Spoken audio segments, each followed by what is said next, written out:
Coming up on today's episode of Veterans Voices, we have an interview with Krysta Koppenal-Lynch, United States Navy veteran, and a veteran's profile for Woodrow Hood, United States Marine Corps, the first man from Marlborough killed in action in World War II. Stick around for today's show.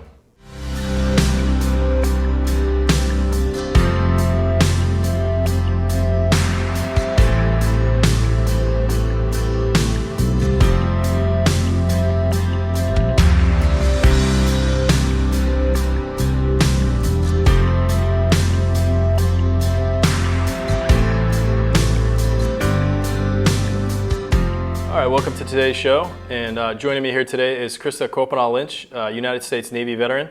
And so, Krysta, where were you born and raised? I was born in Paterson, New Jersey, but we moved here to Massachusetts when I was 3. Okay. And so I've gone through the Marlborough Public Schools, attended Assabet Valley, graduated in '86. Okay. So lived here pretty much for the most of my life. Okay. And then you obviously went into the Navy after, did you go right after high school? No, I'm a planner. And Okay. so my plan was to graduate high school. I wanted to be a teacher, so I went to Bridgewater State College. And the plan after that was to land my dream job, get married, and proceed from there. So I went to Bridgewater, I graduated, I got engaged, but I didn't get my dream job. And unfortunately, because I'm a planner, I got frustrated with my life. My engagement fell apart, I didn't get my dream job, and so I ran away and joined the Navy. Okay. And why did you pick the Navy over any of the other branches of the service? So one of my friends had just signed up on that delayed entry program, I think is what they called it. And he talked me into it. And it was a weak moment. And when I came home and told my mother, she went completely gray. It was just not expected of me personally. But I think it worked out really for the best. Okay. And then where did you go to boot camp? Any other initial training? So Florida, went to Orlando. I was in the boot camp. Our company was K079. Oh, wow. Petty Officer Second Class Huffin and Petty Officer First Class Medeiros. Wow, that's impressive. Yeah. Were my company commanders, and they nicknamed us the Crazy Amazons because out of 82 women, the majority of us were at least 5'9" and taller, and both Huffin and Medeiros, they were quite short, and so.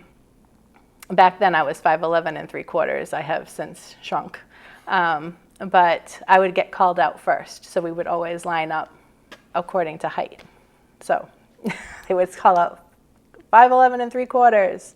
I'd walk out of my line and go downstairs and line up on the tarmac, not the tarmac, the I forget what it's called. Mm-hmm. The pavement. Okay.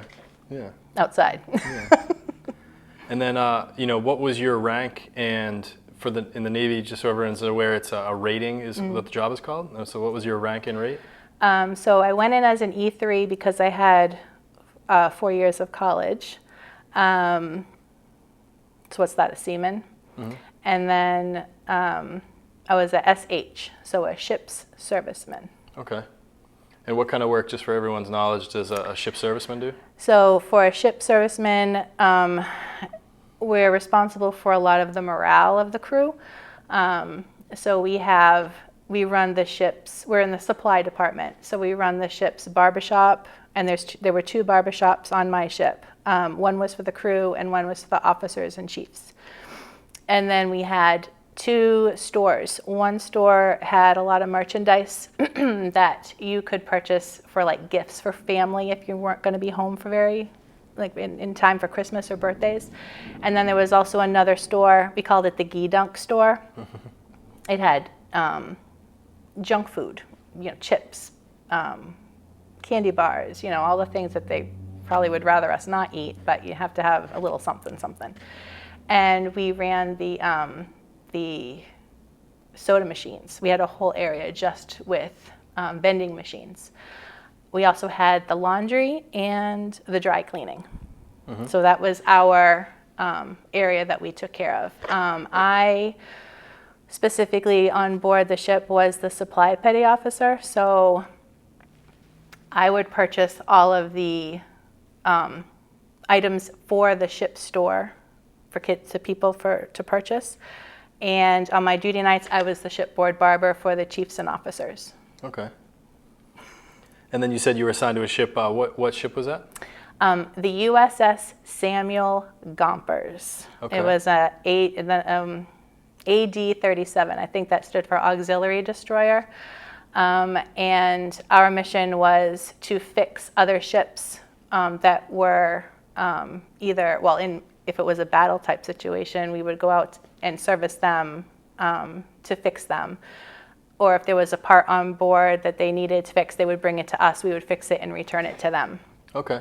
So we were called the Super Sam, and our motto was service supreme, we fix them to fight.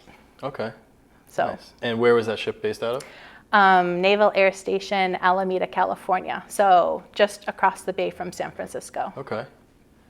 And did you originally report there to the ship in Alameda, or did you report to the ship somewhere else? No, Alameda. Okay. Yep. All right. I'll remember that day for the rest of my life. Oh my God. Do you want to share a little bit about that? So it was strange. So when I arrived at the airport in Alameda, I didn't know how to, there was no bus. So take a taxi. Well, there wasn't a taxi, but there was a limousine.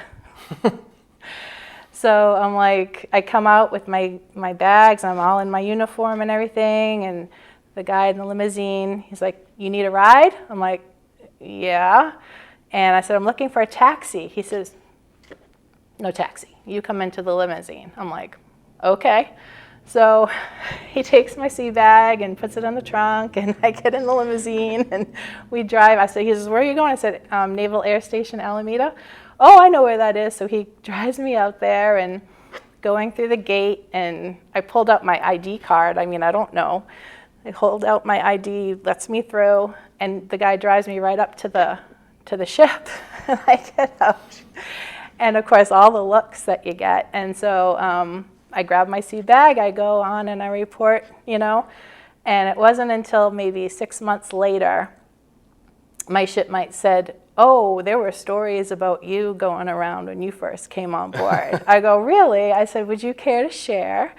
And they said, yeah, there was a rumor saying that you were some wealthy girl and your daddy had you, arrive by limousine. I said, wow, that is like the furthest thing from the truth of me. But that was, so that was kind of funny. But it was foggy, of course. San Francisco was foggy, but the ship was so huge. I've never been that close to a ship ever.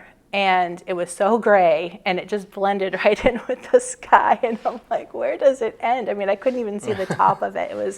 It was over the top. I just couldn't imagine, Mm-hmm. And it was scary. Oh, I can imagine. And so being a West Coast ship, did you sail overseas at all, or anywhere that you care to share about? So we went up and down the West Coast for various things. We've been to Washington State for the Salty Sea Days Festival. We would go down to Long Island for jobs. We were always picking up work. Whatever ship needed something fixed, we would go to them. And then we would do our Westpac tour, included Japan. So we would take 7 days, would get us to Hawaii. We stopped in Hawaii for 24 hours, refuel or get what we needed if there was something that we needed. If there was something someone needed fixing, we would do it quick. But then we would head on over. We stopped at Guam on our way. I have a story about that too. And then we were up and down Japan, north and south. So Sasebo and, I'll probably say it wrong, Yokosuka. In Guam, we survived an 8.2 earthquake. Oh boy, yeah, I'm sure that has quite a story to go with it. Yeah, that was something to behold. The pier where we were cracked right down the middle. There was mudslides and whatnot. I don't remember. We had a couple of crew members out and about, but no one got hurt, which was a blessing. So. And as far as time in Japan or Hawaii, is there any stories you care to share from your Westpacs? Well, on our Westpac coming home, we had something called a Tiger Cruise, where we invited civilians on board to sail back with us from Hawaii to California, so it would take 7 days. And my mom sailed back with us. Yeah. Sorry. No, that's wonderful, yeah. So she had a good time. So that was like a regular cruise for me because Lisa Rouse, YN3 Rouse, or YN2 Rouse, YN Yeoman, she was my partner to take around our civilians. There was 15 different groups, and my mother was in my group. And of course, what cruises, without a fire in the boiler room. So, of course, they called it general quarters, and the rule was that the civilians need to go to the mess decks in a situation like that, so they knew where they all were. So, my mom is downstairs in the berthing with us, and they called it general quarters at about 8 o'clock at night. This is not a drill. I'm like, oh, my mom's like, well, what's that? I said, you need to go to the mess decks. And she says, well, you're going to take me there. I said, of course. I said, you and, our group, you're going to go stay on the mess decks. She said, well, where are you going? I said, I'm going to repair locker 5 because that's my spot. Well, isn't that dangerous? I'm like, Mom, go to the mess decks. This is where you're staying. Well, where are you going? I said, Mom, I'm going to repair locker 5 to do my job. She just couldn't wrap her head around the fact that this is not the Love Boat. This is not a princess cruise. This is a military ship.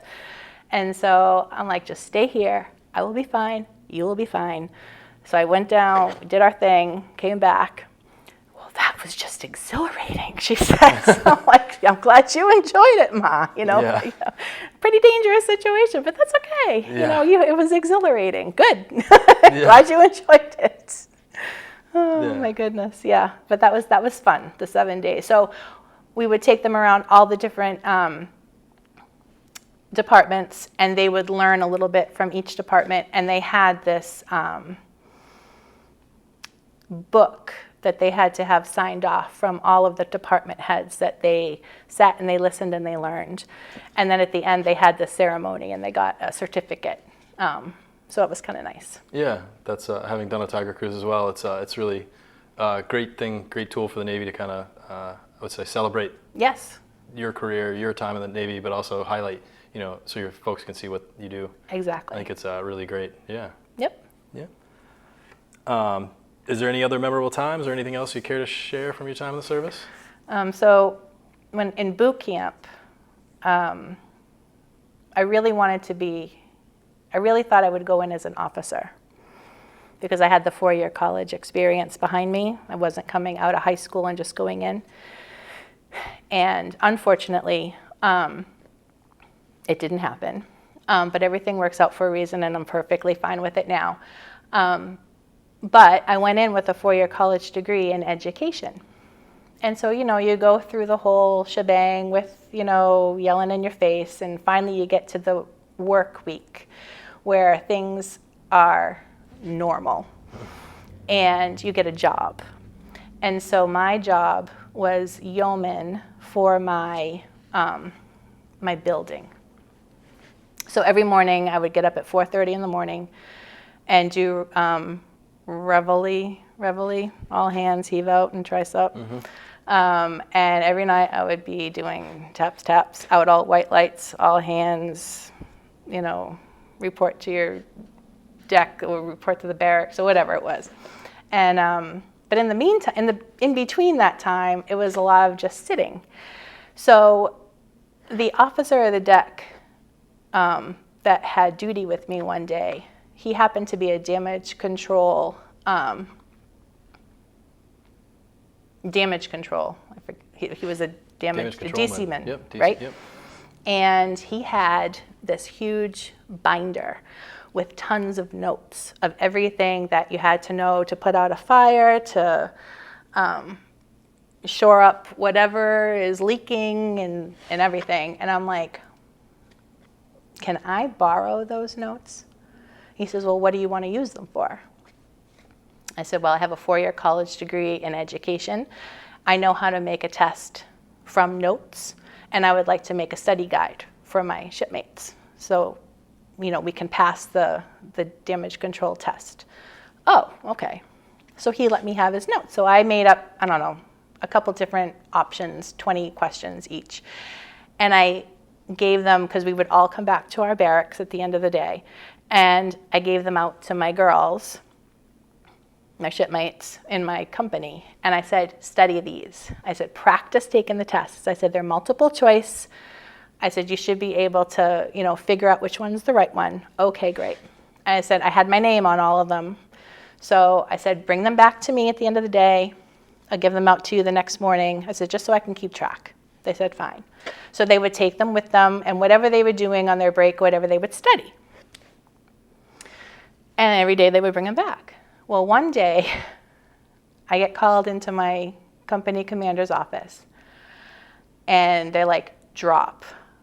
And that meant get into push-up position. So I'm like, okay. So I get into push-up position, and they said, so, how much money did you make? I go, I don't know what you're talking about, ma'am, you know. Don't be lying to us. We know there's, you know, you're making money on the side. I'm like, I honestly don't understand what you're talking about. I said, permission to stand. And I said, permission to speak freely.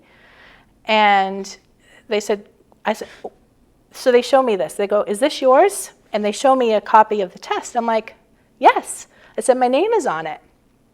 I said, but I have all of the originals on my rack. Where did you get this one? And they said, we confiscated it. I go, from who? From another shipmate in another company. I go, how did he? I said, from your brother company. I said, how did he get it? So as it turns out, when I gave out my test to the girls in my company and they went to their job and they studied, the guys that were also in the same work week were studying with them, and unbeknownst to them, or maybe they knew, hey, can we get a copy of this? So of course the girl said, sure. Well, then they started selling it to other companies for cash, because, you know, it was something to study from. They felt more confident. And I'm like, I had no idea. I said, I'm sorry. I said, but I made these tests up for my company. I said, if they're going to benefit other people, that's great, but I'm not receiving anything for it. You know, I had no idea. So yeah, so that was, I was just like, are you kidding? They thought you were the mastermind. Yeah. What money? Yeah. What money? I have none. I'm not even in on this. I said, the only thing I did was make up, well, how do you know how to do that? I said, I have a 4-year college degree in education. I've been trying to tell you this. I want to go to OCS. I want Officers Candidate School. And of course, that went nowhere. But yeah, so that's my boot camp time. I'm like, oh my God, seriously. And then the funniest thing, so I would have to also, as part of that job as being yeoman, go out and get the mail, okay? And so I'm walking I don't know if I had anything. Maybe I had a bag to hold, or maybe I got the bag from the mailroom. I don't remember. But I remember walking. And of course, every time you saw a real officer, you stepped off to the side, you stood at attention, you saluted as far as you went back. And then I would continue on. Well, this one time I saw, I think it was a lieutenant commander or a commander. He was high up there. And I pulled off to the side. I stood there until he, saluted him, and then he walked past. And then I continued on. He's like, hold up. So I'm like, oh, dear God. And so I went back over to the side, and I stood at attention. I'm like, yes, sir. He says, are you the education petty officer for your division? I said, yes, sir. Oh, okay, good to know. And he walks off. I'm like, what was that all about? And it had to be because of that practice test. Yeah. But he didn't say anything about it, But that was unnerving. I can imagine, yeah. Yep. What else? Do you have anything other stories? Anything else you care to share? Or? Were you able to get ashore at all in Japan, Yokosuka or Sasebo? God, yeah. I know Sasebo. I've been to quite a few times, and I very much enjoy Sasebo. I went to Disney World, Tokyo. Okay. They always had some kind of trips that we were offered to get off base and to go, check out. So yes, I always took full advantage of that. Okay. And the trip out to Japan can be quite boring. So we would always travel with two other ships, either a sub and a surface ship, or two surface ships. And so I remember one time the Halsey and the Ford were on either side of us. And so we would have,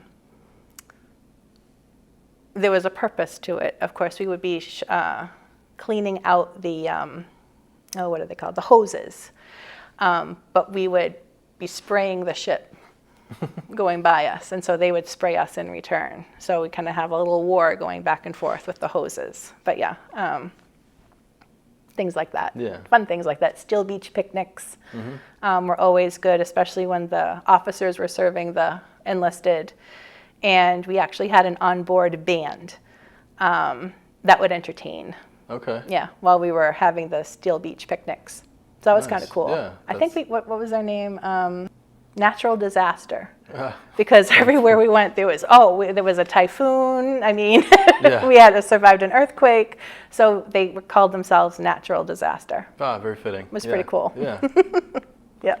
And when did you get out of the service, and what was your rank when you got out? I got out in '94, and I found out after the fact that I actually made second class, but that's okay. Yeah. I came out as a third class petty officer. Yep. Yeah. So SH3? SH3. Okay. Yep. And then, I know you through the Marlborough Veterans Council, and so that's kind of the next where we wanted to go with this. When did you become involved with any veterans organizations here in town, or care to share anything there? Not right away, and because it's an adjustment in between being in the military and then becoming a civilian. Not that I had a difficult time with it, but I needed to separate myself from that life a little bit, so I didn't become involved with anything veterans wise until much later. Okay. And which veterans organizations did you become involved with? Disabled American Veterans. Okay.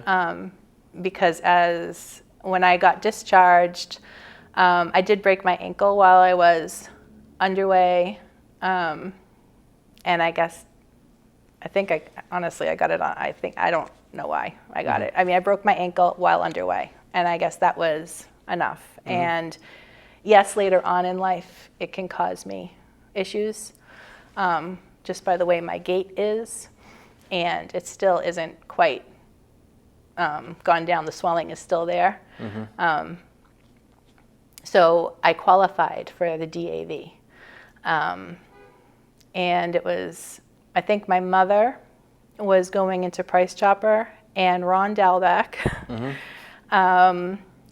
talked with her because my mom's like, oh, my daughter was in the Navy and she's in the she's a disabled American veteran. And of course, Ron was like, oh, well, how come she's not part of our group?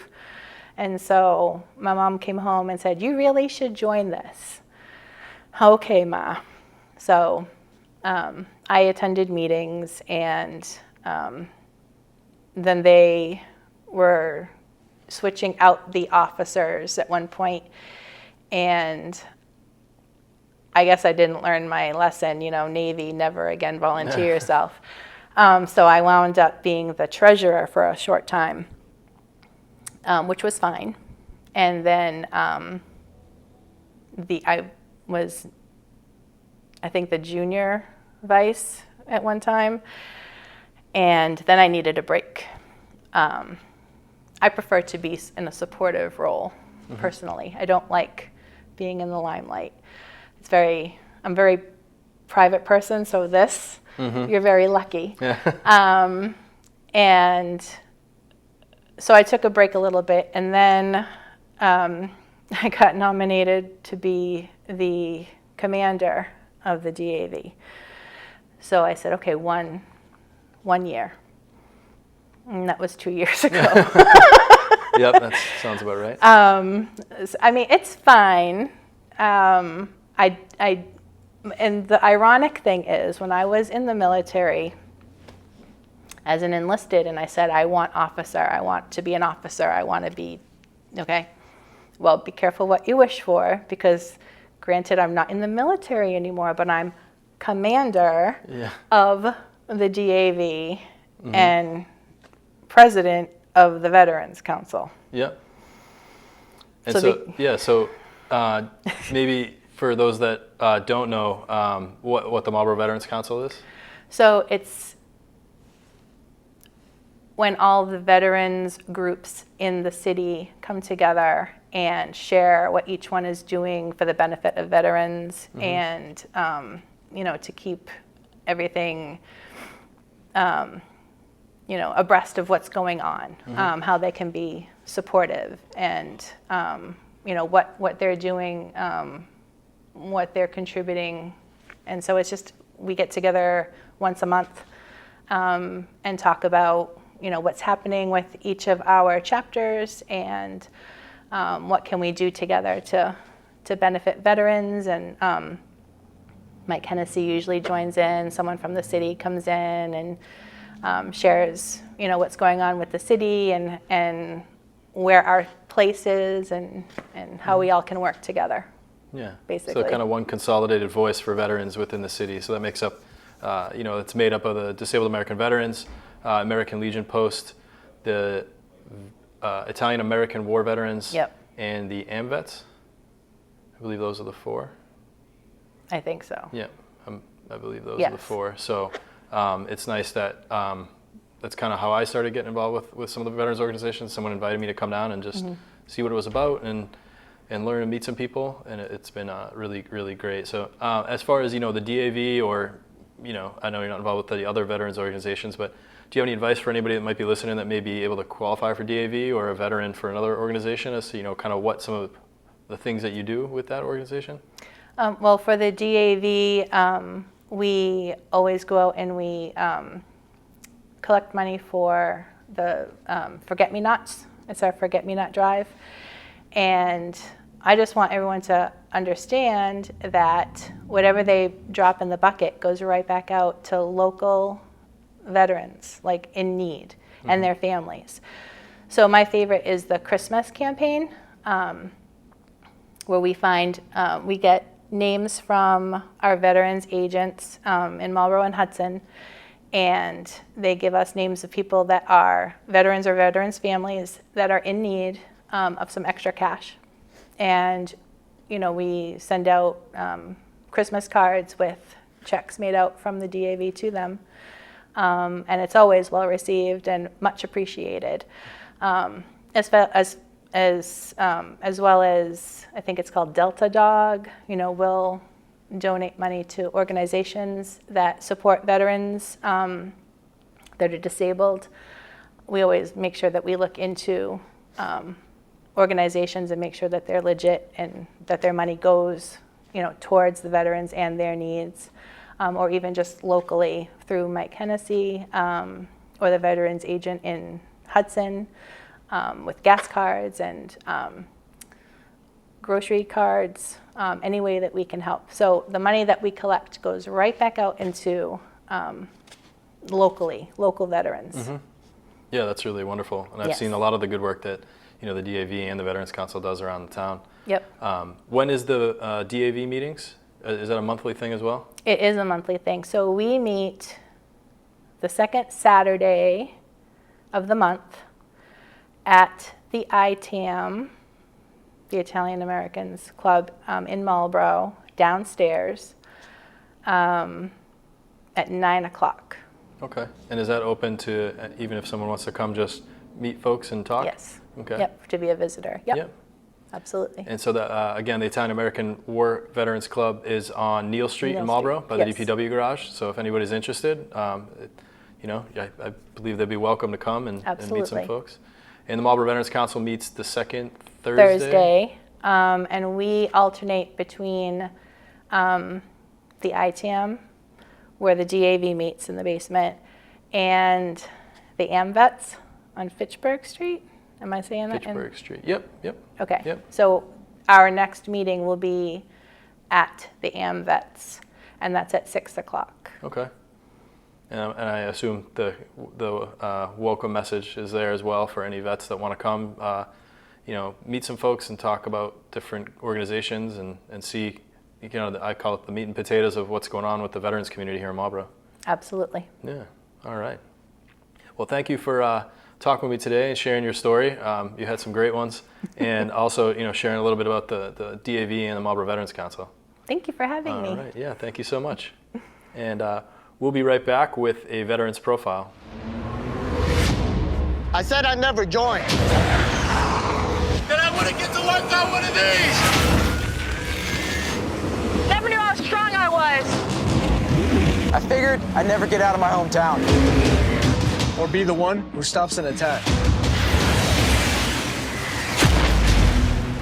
Joining the Navy sounds crazy.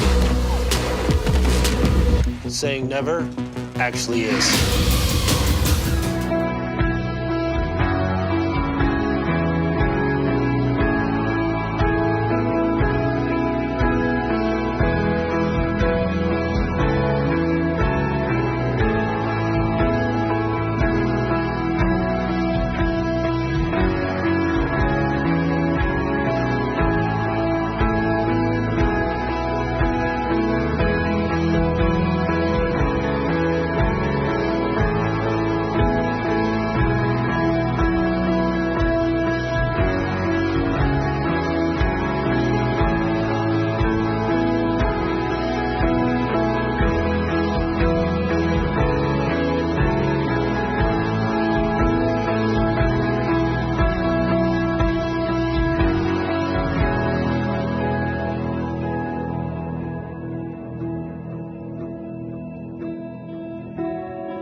All right, welcome back. Thanks for joining me. And today's veteran's profile is Woodrow Armand Hood.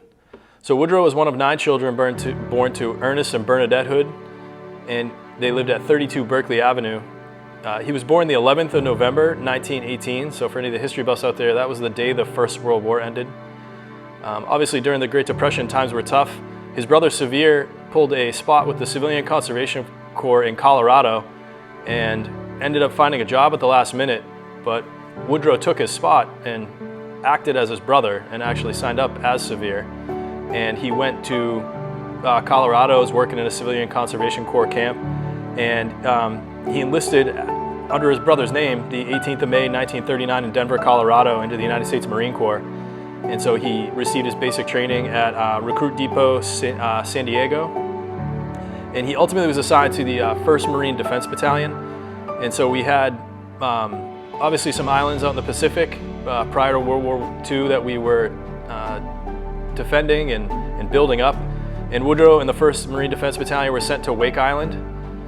And so this was a strategic outpost in the Pacific west of Hawaii, kind of an early warning that there was anything going on with the Japanese. The government kind of had an idea that something was going to happen there. And so on the 8th of December 1941, Woodrow and the rest of the Marine Defense Battalion were attacked by the Japanese. Many locations around our holdings in the Western Pacific were attacked, including Guam, the Philippines, and obviously we know about 7th of December in Pearl Harbor. So on the 23rd of December 1941, Woodrow was killed in action on Wake Island, and he was buried in a group grave with many of the others who fell. Not only Marines, but also a number of civilians. There were a great many civilians that were working on the island at the time that helped defend.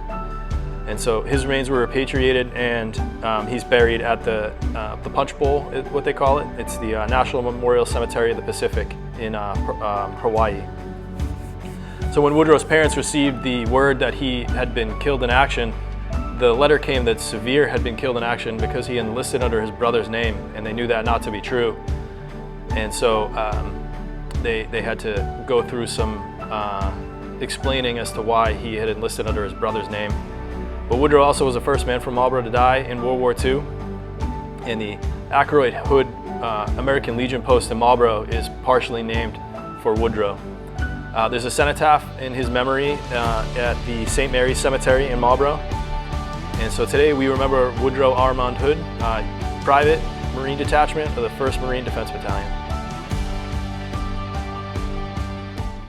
All right, thank you for joining me today for this episode of Veterans Voices. Again, if anyone's interested in any of the veterans organizations in town, DAV, American Legion, ITAM, or the AMVETS, please reach out. Obviously there's meetings and everyone is welcome. And thank you for Krysta for your time and for speaking with us today. And if there's any veterans that are interested in coming on and sharing their story, please reach out as well. And thank you again. This has been this month's episode of Veterans Voices.